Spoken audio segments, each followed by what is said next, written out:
Olá, estamos aqui para dar continuidade à nossa disciplina de prática processual civil.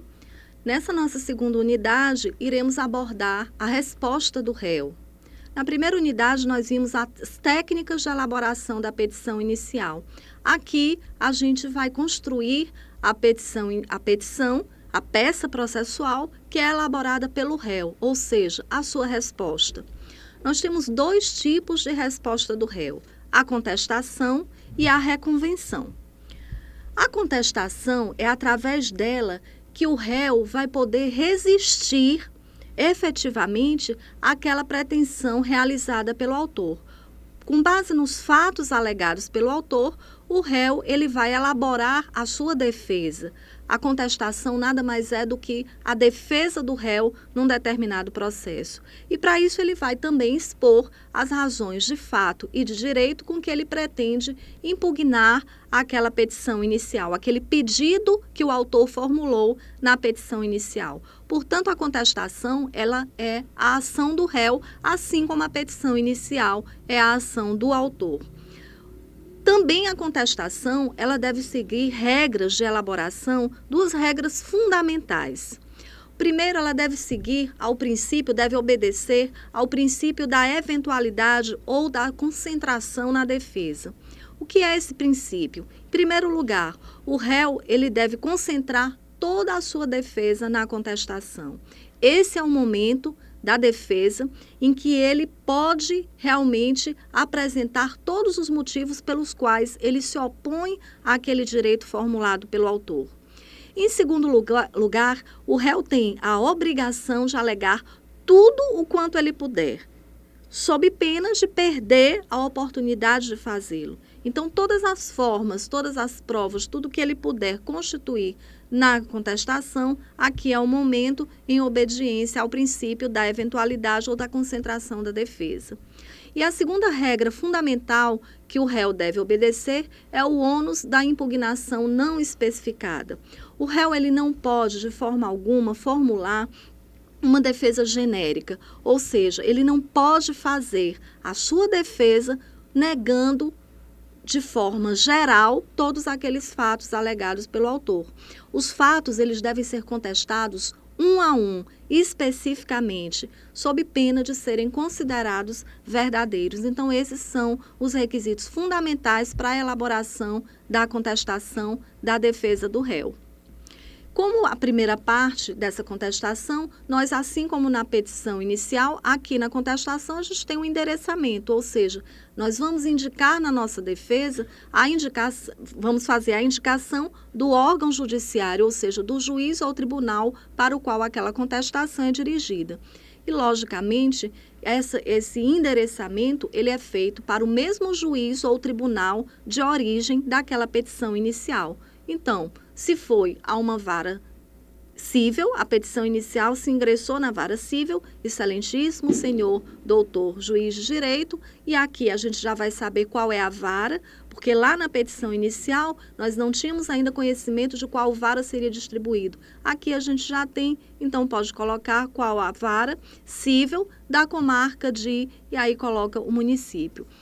Não esqueça, a contestação ela tem que ser endereçada ao mesmo juízo para o qual foi endereçada a petição inicial. Segunda parte, a qualificação. Essa qualificação nós já vimos também. Então, a qualificação é de fundamental importância.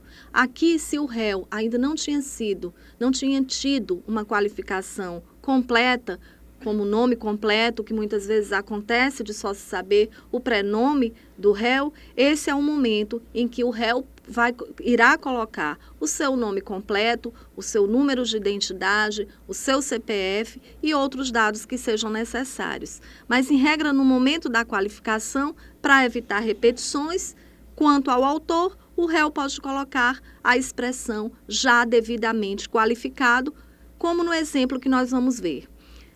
Fulano de tal, já qualificado, vem à digna presença de Vossa Excelência, por intermédio de seus procuradores, oferecer resposta em forma de contestação. Para que o réu possa contestar, só lembrando, ele também precisa outorgar os poderes ao advogado.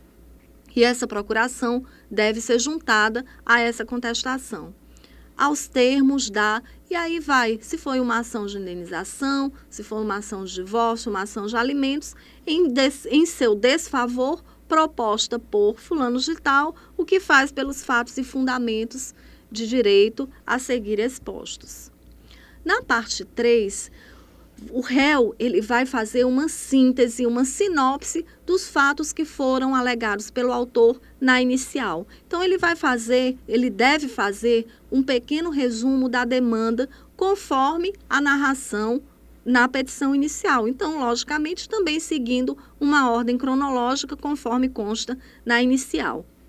Pode, inclusive, criar um subtítulo chamado da verdade dos fatos ou da realidade dos fatos. Isso realmente fica a critério do advogado, como forma de rebater cada um daqueles pontos que foram alegados na petição inicial.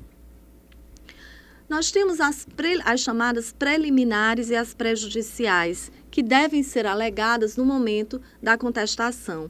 Começando pelas preliminares. As preliminares elas estão contidas lá no artigo 337 do CPC e cabe ao réu, de forma preliminar, de forma inicial, apontar para o magistrado, apontar para o juiz, uma eventual ausência daqueles requisitos formais da ação.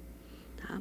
Ou seja, se aquela petição inicial ela não tem as condições da ação, fazendo através da arguição de preliminares. E a gente, como exemplo, pode citar algumas preliminares existentes: a carência de ação, a nulidade ou inexistência da citação, a incompetência absoluta ou relativa, a inépcia da inicial, a ausência de legitimidade ou de interesse processual, a litispendência e a coisa julgada. Com certeza, todas essas preliminares vocês já viram quando estudaram a disciplina de Direito Processual Civil. A gente coloca um trecho de uma contestação que tem uma preliminar de mérito. No exemplo que nós vamos citar, o autor ele adquiriu um veículo com defeito. Na preliminar de mérito, ele vai levantar a questão da ilegitimidade passiva. Propõe o autor a ação reparação de danos contra a ré, argumentando que desta adquiriu o produto com defeito de fabricação. Frisa o autor do veículo que o defeito do veículo é de fabricação, ou seja, não foi originado pelo comerciante, mas pelo próprio fabricante.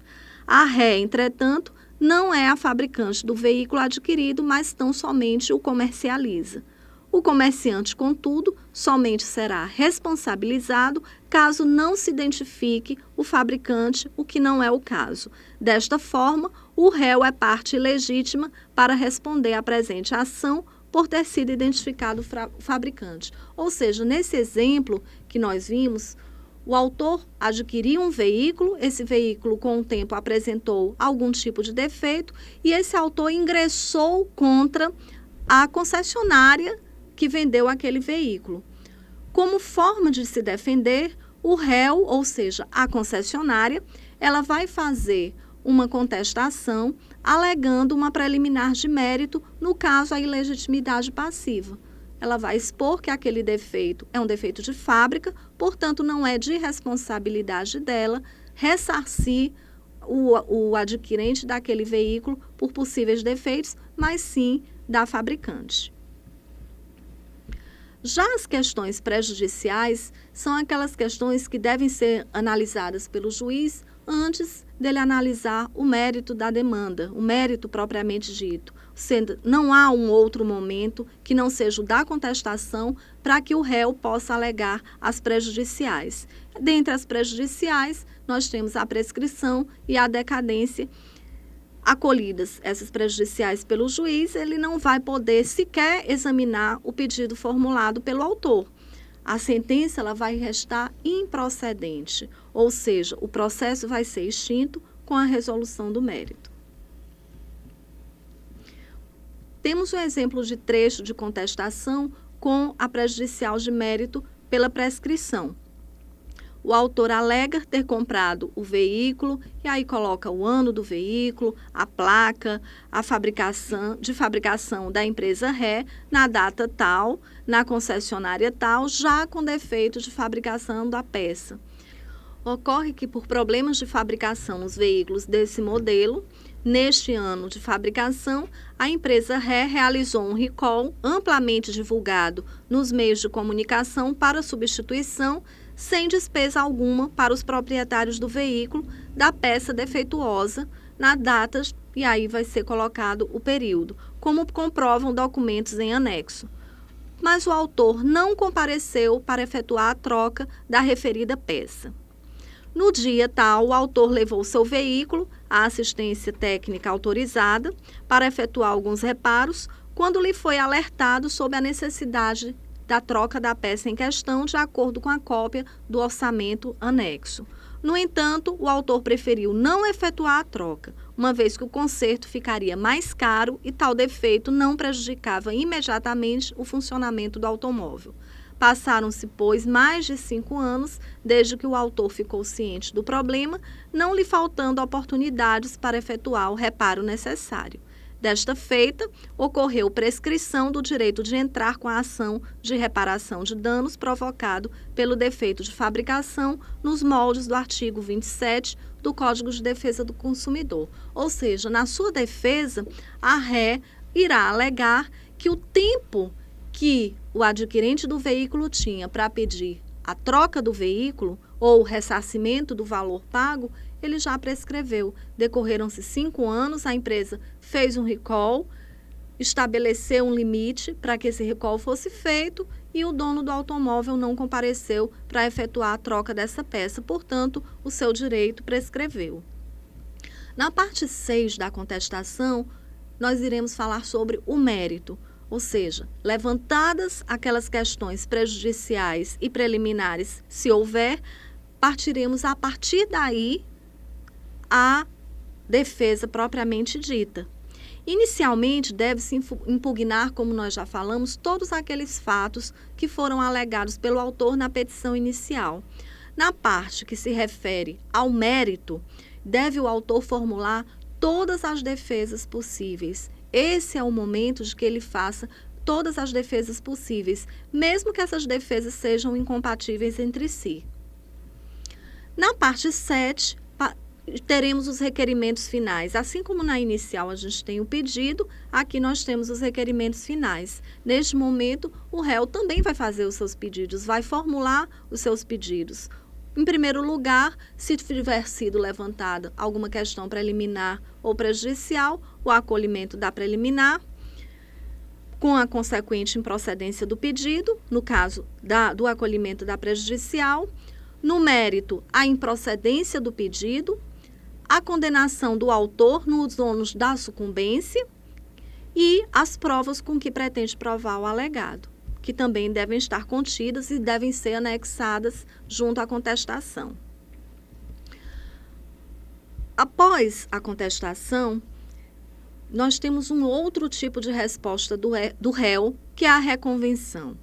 A reconvenção, na verdade, ela se trata de uma verdadeira ação do réu contra o autor. E aqui o réu ele é chamado de reconvinte e o autor de reconvindo.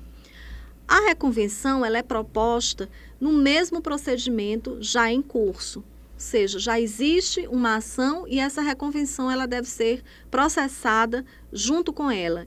Ela não vai substituir a defesa. A reconvenção ela não é uma forma, ela não vai substituir essa defesa e ela também não é obrigatória. A ação e a reconvenção elas serão julgadas simultaneamente. Então, aquela petição, aquela ação que foi impetrada através da petição inicial, ela vai ser julgada junto com a reconvenção, que é a ação do réu. A reconvenção também exige o cumprimento de alguns requisitos. Primeiro, a legitimidade da parte. Somente o réu é legitimado para poder propor uma reconvenção e apenas o autor ele pode ser reconvindo. Ou seja, se eu sou ré numa ação, somente eu posso interpor uma reconvenção e somente vou poder fazê-lo contra aquele autor. Eu não posso apontar, entrar com uma reconvenção contra um autor que não está, contra uma outra parte que não estava no processo inicial. Um outro requisito é a conexão. Tem que haver identidade de pedidos ou causa de pedir entre a ação principal e a reconvenção. E, por fim, a competência. Somente o juiz da petição inicial, da ação principal, é que deve julgar a reconvenção. Como exemplos de reconvenção, nós temos excelentíssimo senhor doutor, juiz de direito, e aí você vai determinar a vara cível da comarca, porque já houve, né, a distribuição, vai colocar o número do processo, o reconvinte, ou seja, o réu naquela ação principal e sua qualificação, vem propor por meio de seu advogado abaixo assinado, com escritório no endereço tal, onde recebe intimações, propor a presente reconvenção em face de. Aí coloca o reconvindo e a sua qualificação. E aí você vai seguir a sequência do fato, vai fazer uma síntese daqueles fatos, os fundamentos jurídicos, a conexão, ou seja, o que liga aquela reconvenção, aquela resposta do réu à ação principal e, por fim, os pedidos. Nós terminamos aqui a nossa segunda unidade. Espero vocês na terceira aula de Teoria Geral dos Recursos. Continuem participando dos fóruns e realizando as atividades de casa e classe. Obrigada e até a próxima aula.